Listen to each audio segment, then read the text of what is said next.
Con el auspicio de Tepillé, no grave robos, evítelos. Presentamos 24 horas al día. ¿Qué tal? ¿Cómo están? Bienvenidos a este día domingo 8 de junio del 2025 con 17 grados en la capital de Chile, con cielos despejados en la ciudad de Santiago. Vamos a acompañarnos inmediatamente con todas las informaciones y nos vamos a ir al ámbito policiaco. Un herido dejó un accidente múltiple entre 4 vehículos que colisionaron esta madrugada en el acceso sur. Yesenia Yamet tiene todos los detalles. Yesenia, buenas tardes.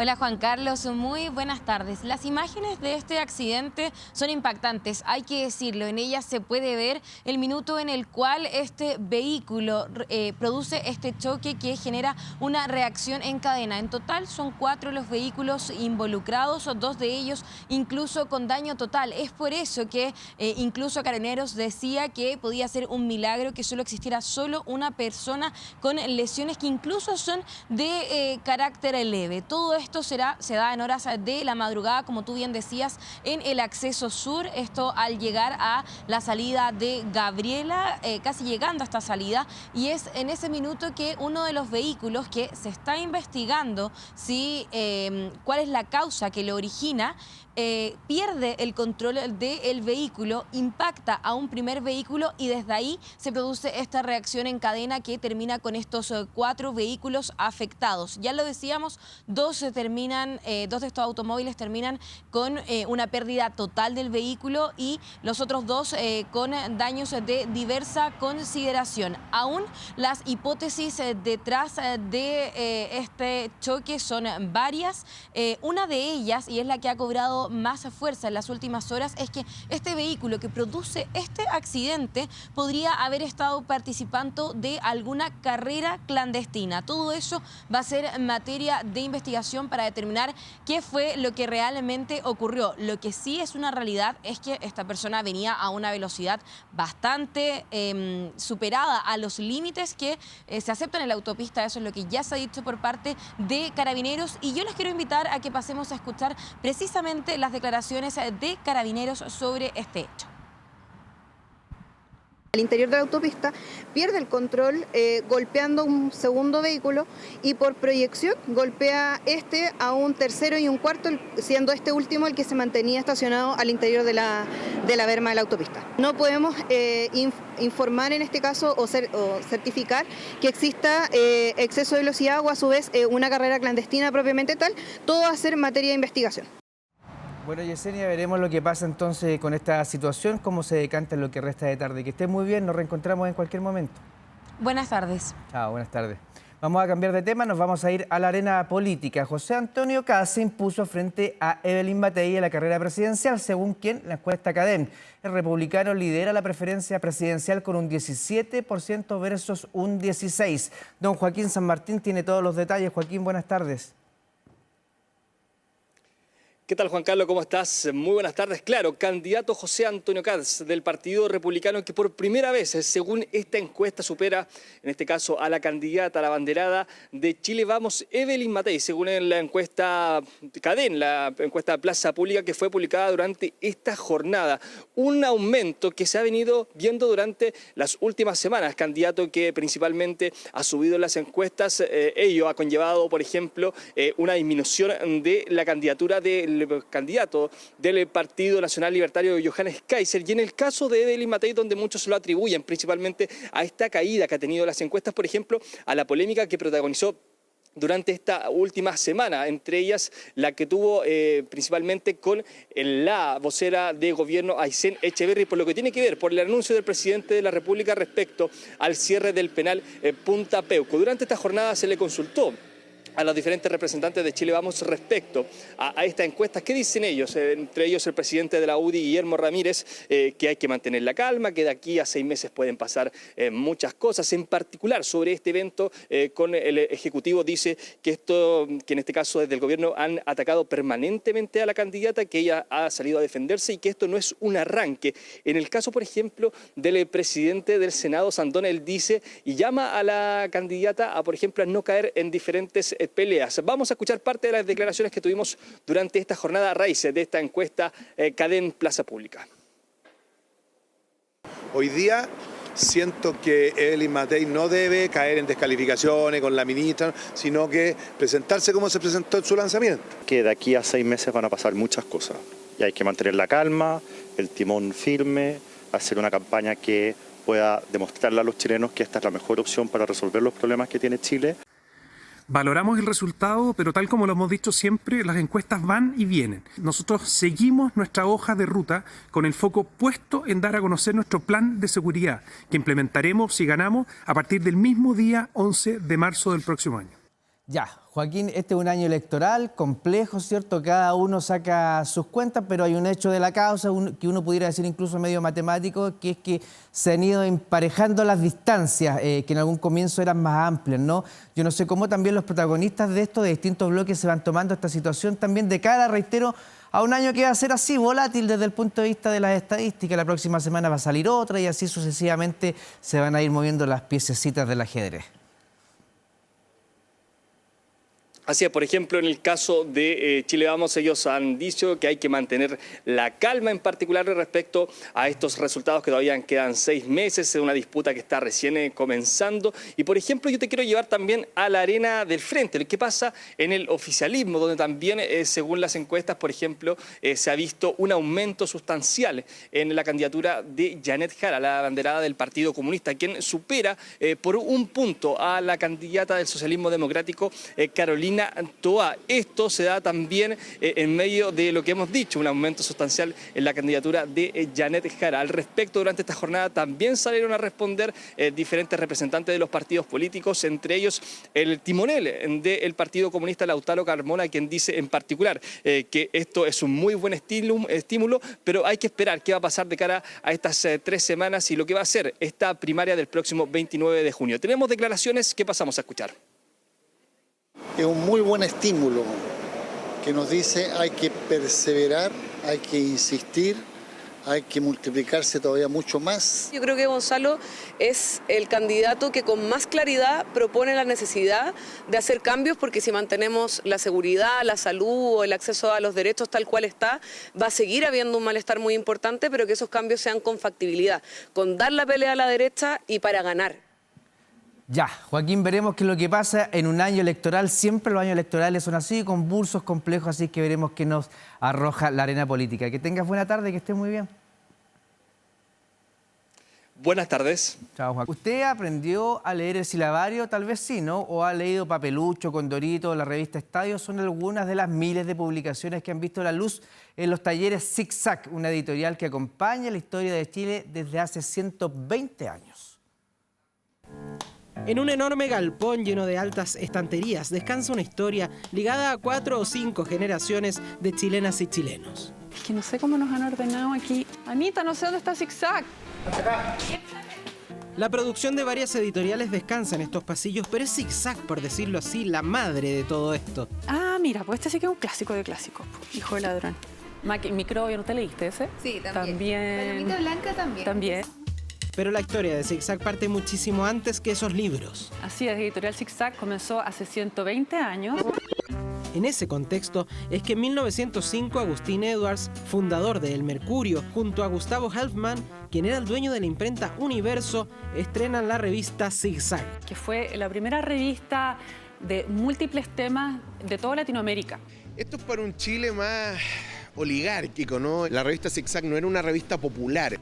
Vida social era su norte, publicando lo que ocurría en las familias chilenas de alta aristocracia, como por ejemplo las fiestas de la debutante, que era cuando la niña iba a su primera fiesta en sociedad. Y la revista Zigzag publicaba el listado de las debutantes en sociedad de ese mes. Incluso una anécdota bien interesante es en una Zigzag del año 1907, donde se inaugura el mito este de que la bandera chilena habría ganado un concurso y era la más bonita del mundo. Pero también empezó a ser como el átomo de los primeros grandes escritores chilenos. De ese modo, Zigzag comenzaría a coexistir con los chilenos, pero no solo los de una clase acomodada, entre otros títulos, con uno que marcaría a varias generaciones en su entrada a la lectura. ¿Aprendiste a leer con el silabario? Sí, en la casa, antes de ir al colegio. Sí, mis hermanas también, que van en prekinder. Sí, mi mamá me enseñaba a leer con el silabario, me lo compró en la feria y me enseñaba a leer. Como que le trae recuerdo. Por supuesto, y esta letra. que nunca pude imitar. Sin embargo, Zigzag debe gran parte del conocimiento y cariño de los lectores a emblemáticas revistas que editó durante gran parte del siglo XX. El Justiciero. Estas las leía mi papá. Y hay revistas de Zigzag en el recuerdo. El intrépido Peneca, una de ellas, pero había más. Esta es media subida de tono, ¿eh? Mira. Una pilucha. Así era la revista OK. Están todas estas revistas que buscan un público más masivo y además vinculado a ciertos elementos específicos. La revista Estadio se transforma en emblema del periodismo deportivo en Chile y Ecrán, en tanto, marca una época de oro del espectáculo, con artículos como Pedro Mesone cruza la meta. En la sección sentimental dice, no compadezcan a Frank Sinatra. Y vea nomás, viene hasta con póster desplegable en páginas centrales de un Lolo franconero. Mira, acá tenemos hasta Condorito empezó acá. La ventaja que tenía Zigzag es que tenía su propia imprenta, no tercerizaba la imprenta. Está el caso de Papelucho, ¿no es cierto? Que Marcela Paz lo que hace es publicar Papelucho a través de la imprenta de Zigzag y aparece con el sello editorial. Lo mismo pasa con Condorito. Una prolífica aventura editorial que en la Unidad Popular el gobierno busca ampliar bajo el nombre de Editorial Quimantú. Es parte de un proyecto que tenía el gobierno del presidente Allende de masificar la lectura. Estaba Condorito, Ercilla y otras revistas que quedan en un lado, y Quimantú se enfoca en literatura universal y chilena a un precio sumamente accesible. Ya en la década de los 80 y cuando la literatura infantil en Chile era toda de origen foráneo, Zigzag perfecciona el desarrollo de libros para niñas y niños. En esta rotativa, una nueva colección de cuentos infantiles está tomando forma, con dibujos y textos de cuentos clásicos como La Bella Durmiente, El Soldadito de Plomo y Caperucita Roja. Las ilustraciones solo sugieren algunos pasajes del texto. De esta manera, se pretende que el niño use más su imaginación. La Porota, por ejemplo, ya lleva 96 ediciones. Y así, año a año, llegamos al... ¿Qué año estamos hoy? 2025. 2025, 120 años después. Llenando de páginas y letras las estanterías de Chile, pero también las mentes y los corazones de lectores que han acompañado los 120 años de historia de Editorial Zigzag. Ya volvemos con 24 horas al día. Con el auspicio de Tepillé, no grave robos, evítelos. Muy bien, regresamos a las noticias. Fíjese que una construcción histórica está a la venta. Se trata del edificio El Cuervo, se ubica a pasos del metro, lo que podría ser un buen gancho comercial para atraer compradores. Sin embargo, su valor supera, escuche bien, los 1.700 millones de pesos, ya que tiene más de un siglo y fue diseñado por un arquitecto conocido como el Gaudí chileno. Estuvimos dentro, lo recorrimos y usted también puede conocerlo en el informe de Franco Ferreira. El interior de este edificio esconde grandes secretos. Esta es una ventana original y aquí tenés como una súper buena vista a la casa que está atrás. También está súper linda la caja de escaleras para arriba. Está en plena Alameda, a pasos de Plaza Italia por el oriente y el barrio Lastarria por el poniente. ¿Tú sabes quién lo construyó? No. ¿Lo habían visto antes? Sí. No, tampoco. ¿Pero son de Santiago? No. ¿De dónde son ustedes? Yo de Italia. De Concón. No saben del lugar y no son los únicos. Mucha gente no tiene idea qué hay tras ese frontis. De hecho, desde afuera pareciera que son 3 pisos, pero en realidad son 4 y tenemos 2 volúmenes. Hay un patio donde termina el edificio y comienza una casa de 3 pisos que también es súper grande. Pero así palpita, así respira, silente por ahora, el interior del edificio El Cuervo, una obra arquitectónica de 1924. Y este cuervo diseñado por Luciano Kulczewski es una lámpara que colgaba en la fachada del edificio. Ese y otros atractivos vericuetos de la estructura tienen una magia especial. Y cómo no, si en su diseño estuvo el Gaudí chileno, un arquitecto de origen polaco que se convirtió en una versión nuestra de aquel mítico arquitecto catalán, cuya historia llegó hasta libros infantiles y quien creó una de las obras más monumentales de Barcelona, como es el Templo de la Sagrada Familia. Por tanto, no es menor estar inmersos aquí en la Alameda, en la obra de Luciano Kulczewski, el Gaudí chileno. Y que en esta zona hay varios edificios de él. Por ejemplo, está la sede del Colegio de Arquitectos, los cornisamentos son bien particulares en la obra de Kulczewski, por eso a él se le llama o se le denomina coloquialmente el Gaudí chileno. El lugar mantiene elementos arquitectónicos originales como puertas, ventanas, el piso y escaleras. Mira, tenemos hasta el picaporte original acá, o sea, es súper lindo esto y tienes acá esta baranda que es muy de estilo como Art Nouveau esto. Los pisos de parqueo, las molduras en los cielos aportan finos detalles. Puedes ver, está en súper buen estado, sí, finalmente está cochino nomás. Este es un patio en segundo piso, aquí tenemos las baldosas originales, las molduras del techo, por ejemplo, están todas y son súper bonitas, que tienen muchas flores. Guiños artísticos de la obra de Kulczewski, quien además fue uno de los fundadores del Partido Socialista Chileno. En las cornisas superiores de la casa más grande hay una rosa. La rosa roja es el símbolo característico de la socialdemocracia que está plasmado en las banderas del Partido Socialista. Aunque, por cierto, al recorrer el edificio y la casona que componen la propiedad, se percibe un estado de deterioro, dado el relativo abandono en que permaneció por largo tiempo. Estuvo tomado durante muchos años y durante esos años se fue deteriorando gran parte de su estructura. La propiedad, no obstante, tiene potencial. Cuenta con 1.780 metros cuadrados construidos y 700 metros cuadrados de terreno. Está pegado a lo que era el Centro Arte Alameda y a pasos del Metro Baquedano y Universidad Católica. ¿Le gustó? Cuesta 45.000 UF. Al valor de hoy, un poco más de 1.760 millones de pesos. En mi experiencia en restauración patrimonial arquitectónica, nosotros tenemos bastante estudiado que el costo de una obra nueva es muy similar a la remodelación. Incluso la obra nueva yo creo que es más cara porque aquí tendrías que demoler, retirar escombros, ir al botadero, pagar por esos botaderos. La opción de recuperar el lugar está para un hotel, una universidad, oficinas o un edificio institucional, vaya usted a saber. Lo concreto es todo el potencial tras esa fachada de la que una italiana y un conconino no tenían idea. Es de uno de nuestros grandes arquitectos del siglo XX. ¿Se ve bonito? Sí, es bonito. Ahí está, hay que meterle mano, pero el Gaudí chileno dejó una muy interesante base arquitectónica. Ya volvemos con 24 horas al día. A nombre de todo el equipo, muchísimas gracias por haberse informado por nosotros. Ya viene Super Cine hoy con la película Brusco Despertar. Que tenga una linda tarde.